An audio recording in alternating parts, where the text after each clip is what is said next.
Meski kini aktivitas ekonomi global mulai kembali bangkit, Menteri Keuangan Sri Mulyani mengakui tidak ada jaminan ekonomi suatu negara akan pulih setelah mengalami kontraksi. Pengendalian pandemi COVID-19 diakui menjadi kunci untuk menggerakkan ekonomi nasional ke depan. Pandemi COVID-19 yang terjadi tahun lalu membuat aktivitas ekonomi sejumlah negara mengalami kontraksi cukup dalam. Meski kini aktivitas ekonomi global mulai kembali bangkit, namun tidak ada jaminan ekonomi suatu negara akan pulih setelah mengalami kontraksi.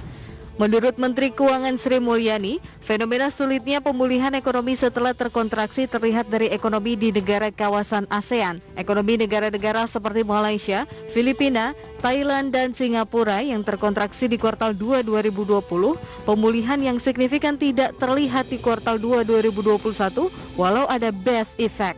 Sri Mulyani mengaku bersyukur ekonomi Indonesia bisa bangkit usai mengalami kontraksi. Pertumbuhan ekonomi di kuartal 2 tahun ini sudah melebihi kondisi pra-COVID-19 pada tahun 2019.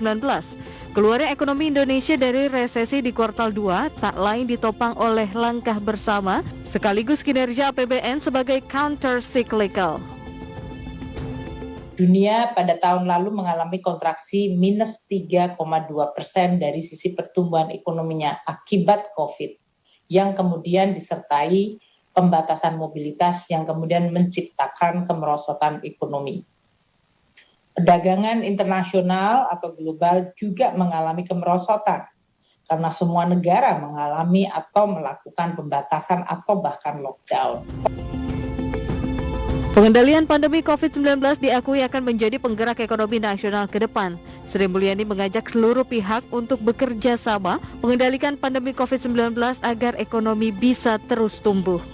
Jakarta, Tim Liputan IDX Channel.